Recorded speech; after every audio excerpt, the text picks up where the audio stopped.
Good afternoon and welcome to this lecture. My dear students, how are you?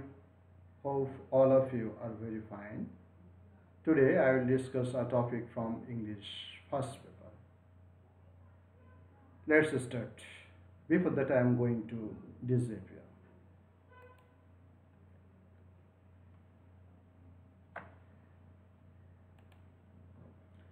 In this slide you find a very short video. A man putting a lot of food into his mouth at a time, and this looks odd. This is very much odd looking. This is a bad manner. In this slide you find a quote by Kahulil Gibran. The real test of good manners is to be able to put up with bad manners. So these two slides are about manners. You can understand this very well, and hope you can also guess the topic we are going to discuss. Can you guess? Yes, we are going to discuss Unit 7, Lesson 1. The title of the unit is Human Relationship, and the title of the lesson is Etiquette. Etiquette and Manners.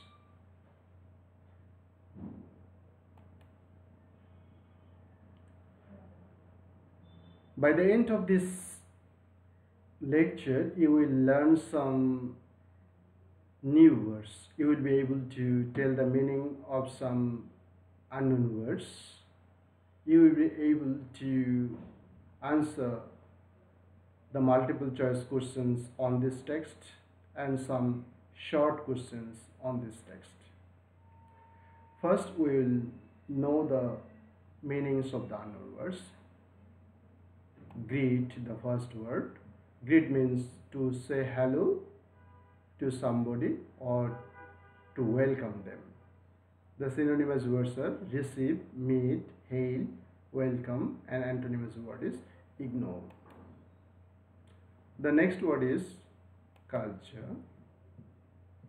Culture means the customs and beliefs, art, way of life, and social organization of a particular country or group. The synonymous words are art, music and literature, civilization and society. Tradition, the next word. Tradition means a belief, custom or way of doing something that has existed for a long time among a particular group of people. And the synonymous words are custom, rituals, practice and convention. Next, grudge. Grudge means to do or give something unwillingly. And the synonymous words are resent, begrudge and loathe. Then schooling.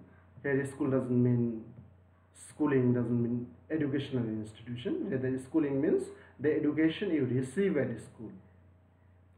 So the synonymous words are education, training, instruction and coaching. And disciplining. Discipline, here the word is in the text is used as a noun, and here you find the meaning of the word as verb. Discipline. Discipline somebody means to punish somebody for something they have done. And the second meaning is discipline somebody means to train somebody, especially a child, to obey particular rules and control the way they behave. In the text, the second meaning has been used, and the synonymous words are punish, chastise, correct, instruct, educate, and teach. Company. Here, company doesn't mean any organization. Rather, company means the fact of being with somebody else and not alone.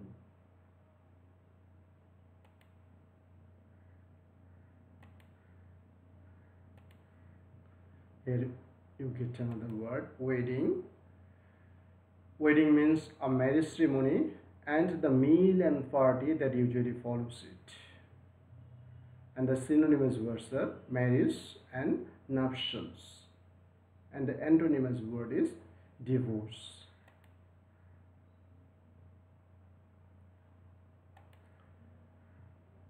Here you find some multiple choice questions.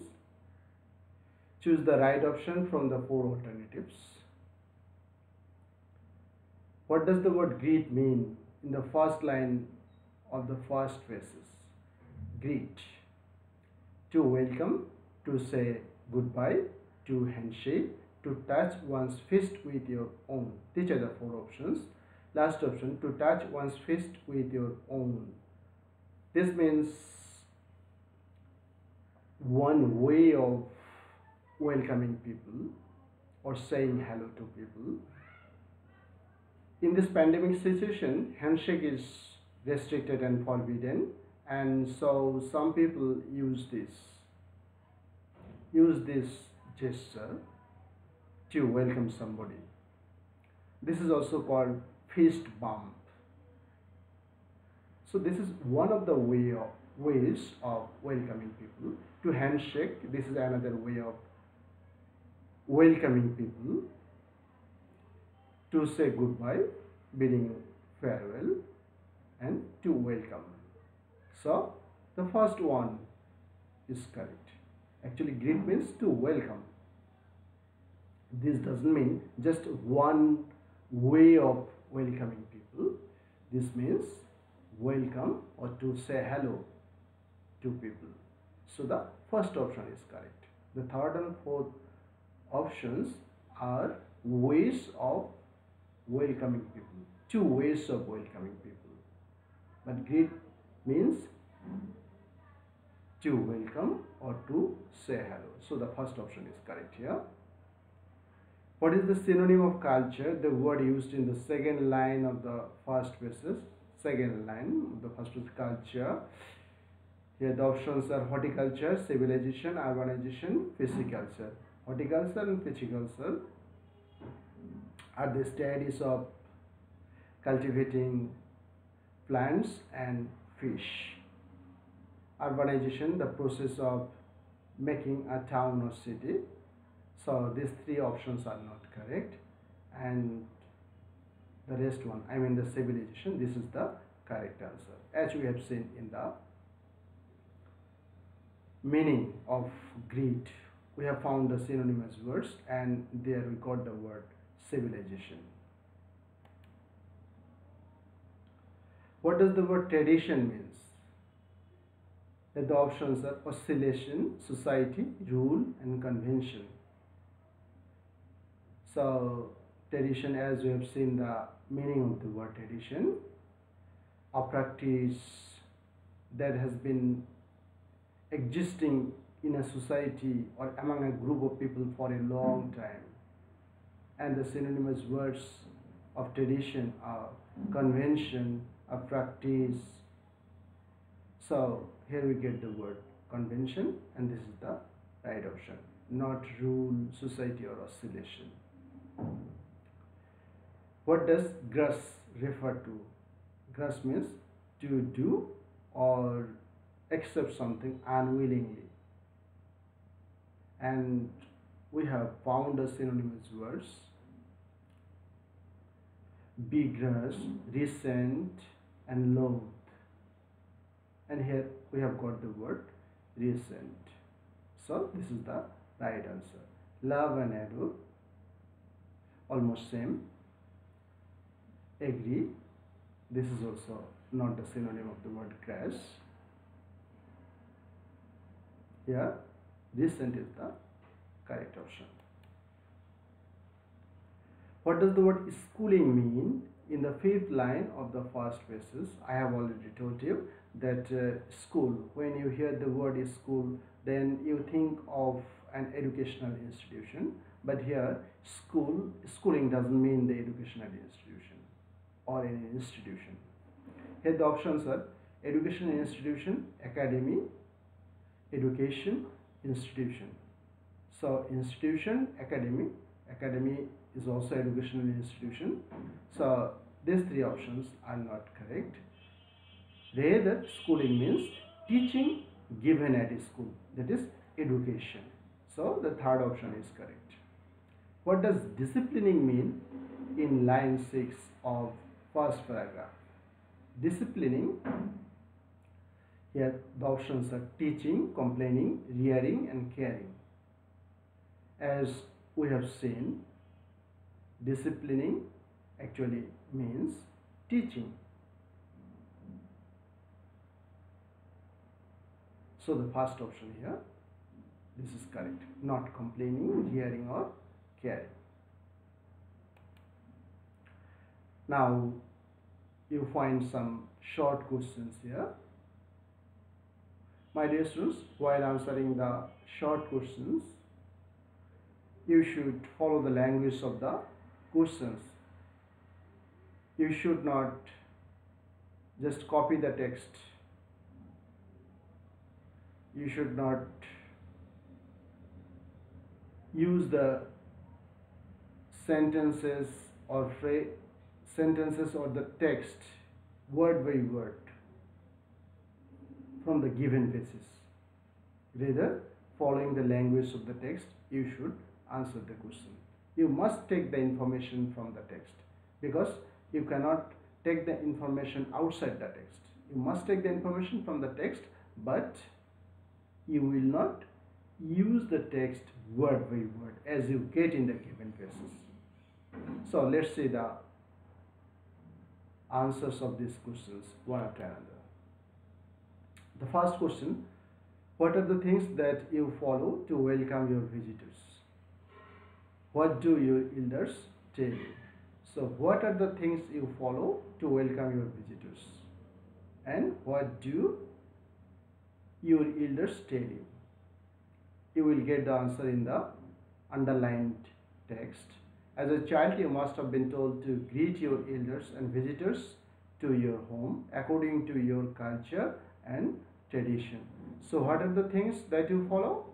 Actually, you follow your tradition, your culture and tradition. Your culture and tradition. What do your elders tell you? Your elders tell you actually to greet your elders and visitors to your home. So your answer is, this is the answer. We follow our tradition and culture to welcome our visitors. We have used the language of the question.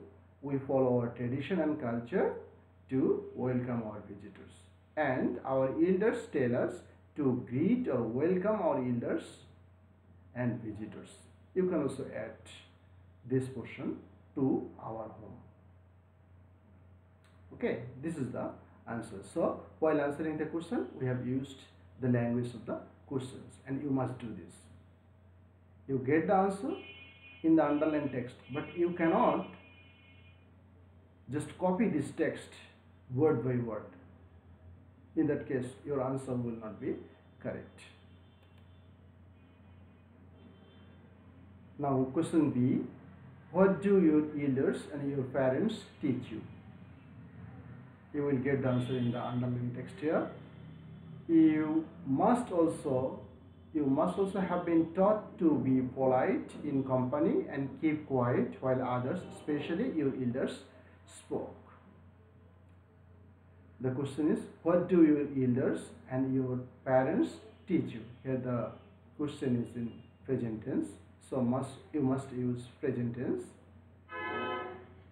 Our elders and our parents teach us to be polite in company and keep quiet while others, especially our elders, speak.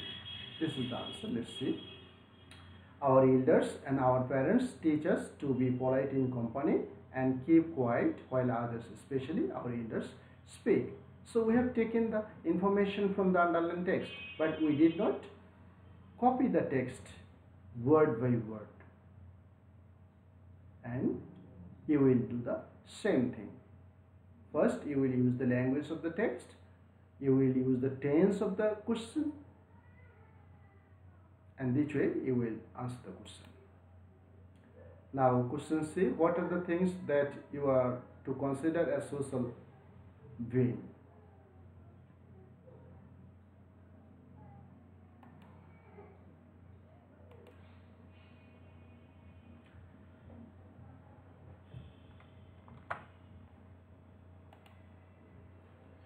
So again, you get the answer of this question in the underlined text. Let's read the underlined text. Now certainly you know that you can't always behave the way you want, especially in the presence of others. There are rules of behavior you have to follow in a company. You are social beings and have to consider the effect of our behavior on others, even if you are at home and dealing with your family members.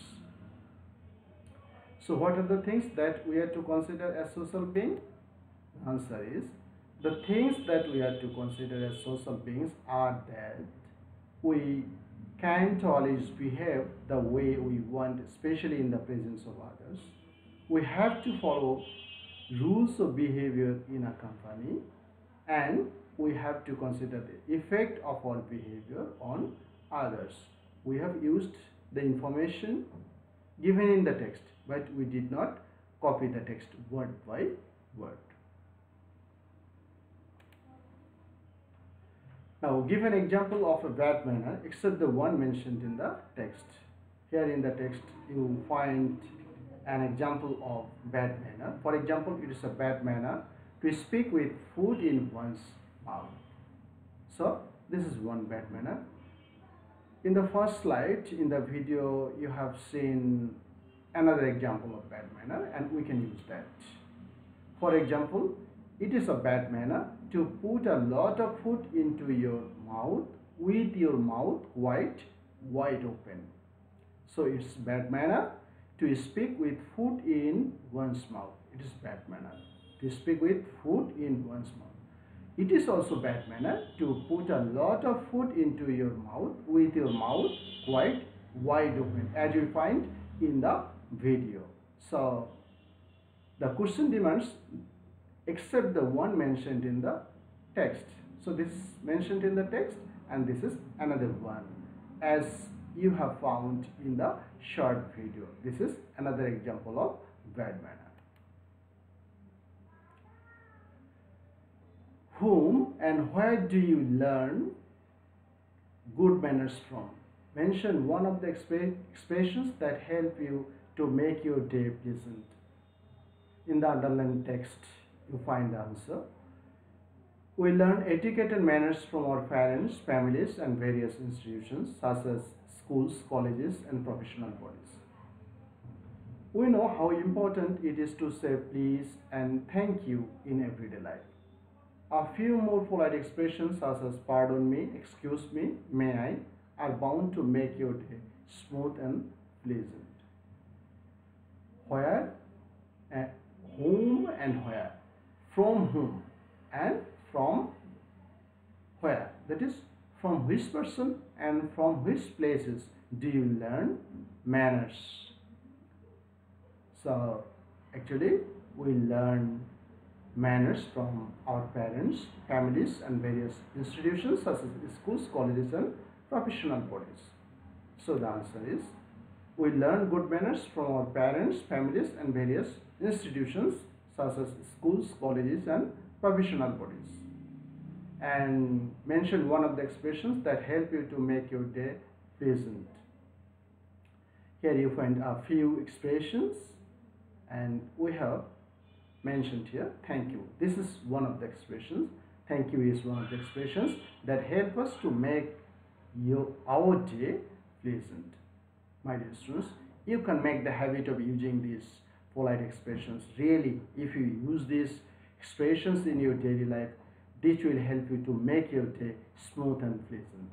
So this is the answer here. And I'm again telling you that while answering the short questions, you will follow the language of the question, you will follow the tense of the question, and you will not copy the text from the given phrases. Rather, you will take the information from the phrases. Hope now you will be able to answer the short questions very well.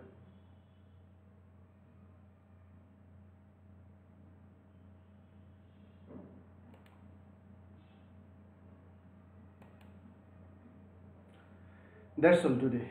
Thank you. Thank you very much.